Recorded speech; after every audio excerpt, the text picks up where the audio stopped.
नमस्ते म अहिले निजबी गाउँपालिका अर्सले अदामारा टोलमा आएको छु र एकजना हाम्रो आमासँग भेट्ने मौका पाएका छौँ र मैले जाने अनुसार यहाँ स्थानीय निवासीहरू भने अनुसार चाहिँ उहाँ चाहिँ विगत जन्मेदेखि मगर भाषा बोल्दै आउनुभयो र नेपाली भाषा अहिलेसम्म पनि नबोलेको पाइयो र बोल्न नजानेको पनि पाइयो। उहाँ चाहिँ जन्मेदेखि नै अहिलेसम्म उहाँ चाहिँ मगर कुरा मात्रै बोल्न जान्नु भएको रहेछ र नेपाली भाषा उहाँले बोल्न नजान्नु हुँदो रहेछ। बडो अचम्मको लागेको छ उहाँसँग चाहिँ आज भेट्ने अवसर पाइरहेछ। अनि उहाँ एक्लै बस्नुहुन्छ होइन?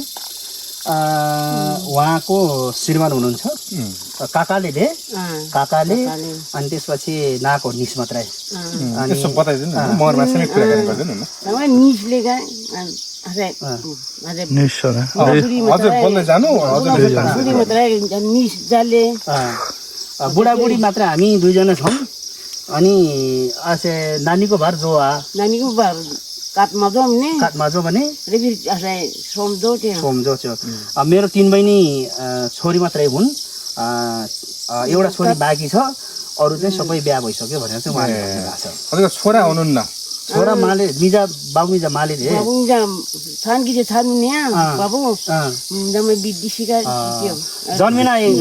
जन्मेको बितेर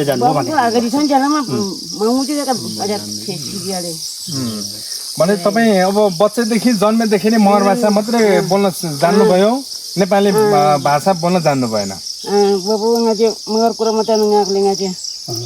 म मगर भाषा मात्रै बोल्छु, म जान्दिनँ भने।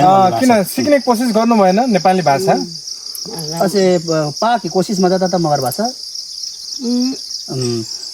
आउँ भनेर भन्नुभएको छ। अथवा पाक्छु भुरुमीमा छ न मुसी? पाक्छु भुरुमी सिकाउने मान्छे भएन, बुझेनन् भनेर भन्नुभयो।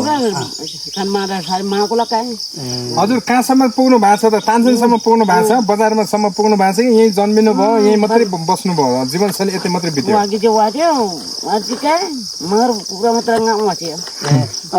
तानसेन माटा एकचोटि पुग्नुभयो। अनि रामपुर ता माटा भने रामपुर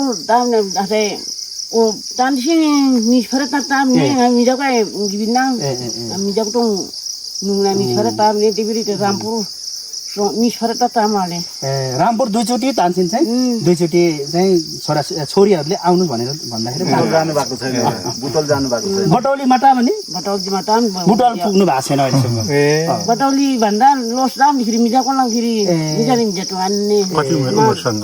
उमेर कति वर्ष हुन्छ? हजुरको उमेर कति भयो होला? कति वर्ष पुग्नुभयो? 22 साल अनुमान। म 22 सालको हो भनेर भन्नुभएको छ। अब 22 सालको भनेपछि 81 भनेपछि 60 हो क्या? 60 वर्ष ताल्छ मुसी।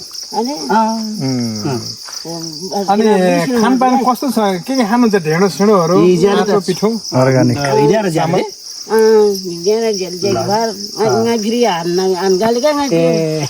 यस्तो आटो ढेँडो पिठो जे छ आफ्नो खाना खानुहुन्छ अरे।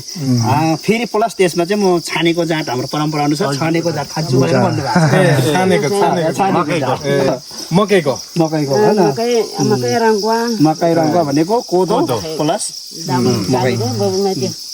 रोगसोग केही छैन? स्वस्थ हुनुहुन्छ हृष्टपुष्ट अहिलेसम्म? छामने रोगसोग अहिलेसम्म त्यस्तो चाहिँ देखिया छैन अरे। खासै बिरामी हुनुहुन्न अरे। के काम गर्नुहुन्छ? हजुरको जीवनशैली बताइदिनु त। हजुरले के काम गर्नुहुन्छ बिहानदेखि बेलुकासम्म? सुईको झालेर मुङ्गी छाने काउलेर निस्कुले मुङ्गी छाने त्यो यहाँसम्म बाबु रानी घोर्ने मुङ्गी दिनु गएँ। फेरि निस्कुले काने फेरि घाँस दिनु रह्यो।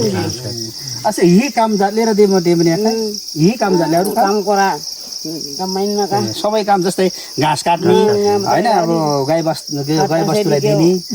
आज चाहिँ उहाँ चाहिँ सिल्टुङ छार्न भनेर हाँसिया चाहिँ उदाउँदै थियो म भनेर भन्नुभएको छ। यहाँमाथि सिल्टुङ छार्न भन्ने कुरा गर्नुभएको छ। नमस्ते सन्चै हुनुहुन्छ? अहिले कहाँ जाने?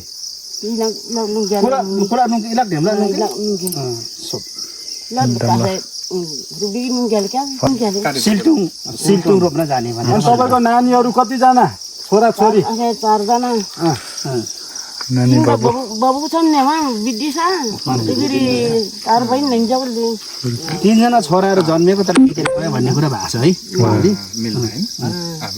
$500 गर्नु मिल्छ एकदम मिल्छ यो हजुरले चिया खानुको लागि काममा परेपछि बाबु हिरामा छैन सहेको चाहिँ नाको सुरा मानेन यहाँ छ अरे के सुरा मानेन यहाँ छ अरे नभइहाल्छ पनि हाल्दा छ बाबु मायाको छैन बिस्कुट लाउ झानी खानु ल हुन्छ ल एउटा यसो फोटो